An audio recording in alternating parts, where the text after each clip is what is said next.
If you have been seeing a block party and wondering what the heck is going on in the NFL, I'm here to discuss it with you right now. We have seen an abnormally high number of field goals and extra points being blocked so far this season.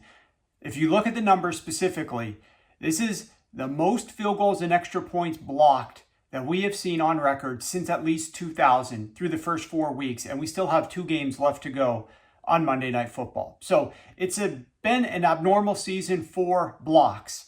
What gives? Why is this happening? I've got 2 key thoughts, one on both sides of the football. I'll just spitball here and share with you. I'm interested to hear your comments below as to what you think might be causing some of these. We saw after the Bears blocked the Raiders' go-ahead game-winning field goal this past weekend that the Bears were talking after the game in an interview, and their field goal block unit was given advice from their own long snapper that the Raiders long snapper moves the ball just a little bit before he snaps it. And so they were all looking down the line, keyed in on the long snapper and how he was moving with the football. And they said they got jumps twice and barely missed.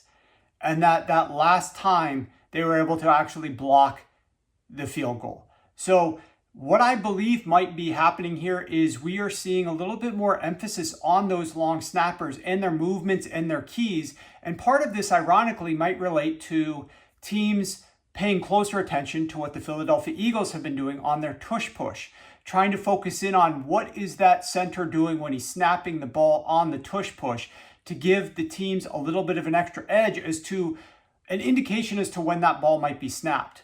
And it's no wonder that the Philadelphia Eagles themselves have started paying attention to opposing long snappers. They just blocked a punt that they returned for a touchdown against the Tampa Bay Buccaneers just 3 minutes into the game that helped win the game. Obviously, they won by a very close margin. That was 7 points they got there.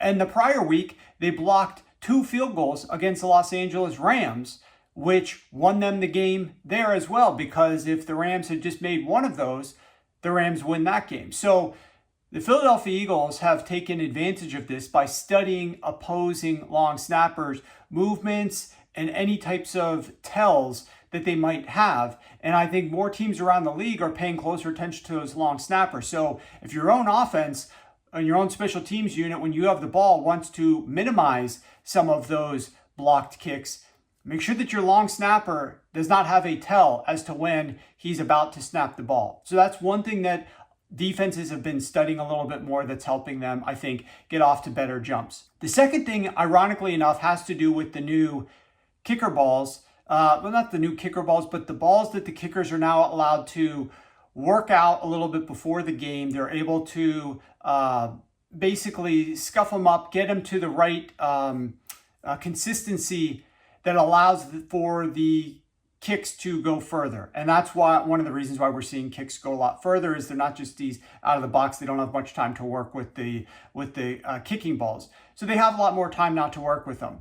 But the issue is, with them having more time to work with them, they've gotten a lot more confident in their range and their distance in terms of how far they can kick from.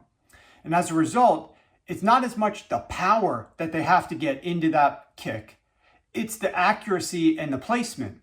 And so they feel confident about the power, but they're more worried about the placement. What inevitably happens when that's the case? You probably are taking a slightly slower run up to the kick. Once that ball is being snapped back, you're more worried about, you don't have to sprint up towards it, run faster up towards it to get all of the power to be able to make these kicks. Now you can take your time a little bit more and get that accuracy at the higher level, not as much on the power. And I think these are fraction of a second that we're talking about here between a narrow block a couple of years ago and now the ball is getting tipped or blocked. So that's one aspect of it as well. I believe that these kickers are so focused on accuracy that they are slower a little bit in their run up to the kick. And the way to offset that, obviously, is to potentially move a little bit faster. Don't wait until the holder is about to grab the ball from the snap. You might have to start making your run up as soon as that ball is snapped. And studying these kicks, a lot of these guys are waiting a little bit until the holder actually has got his hand on the ball and then brings it in to actually hold it rather than moving beforehand. Something has to change though. And these defenses have a little bit better tell. You got to remove that from the game, and you got to speed up the way that you're getting to the ball to strike it. Otherwise, we're going to continue to see these kicks being blocked at a higher rate, in my opinion, than we normally have. And it changes games. It wins and loses games. And trust me, a team like the Philadelphia Eagles that is going to take every single data point and use it to their advantage is going to be studying your center, is going to be studying how long it takes you to kick that ball after it is snapped. And they're working on the launch angles and figuring out your trajectory. And so they're definitely one of the teams that is going to be on the cutting edge of trying to block some of these kicks.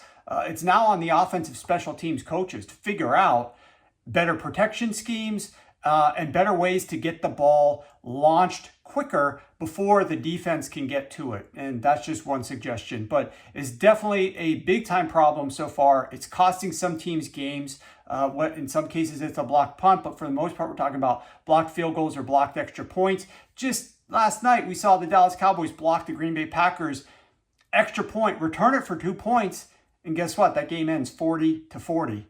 So that doesn't happen. Green Bay Packers might actually win that game. It's just crazy how these things are impacting the result of games, and they're happening at a higher rate. Definitely, though, comment below. Let me know what your opinion is on these blocked kicks, why you think we're seeing more of them, and what you think some teams might need to do to reduce their ability for the defense to block their own kicks.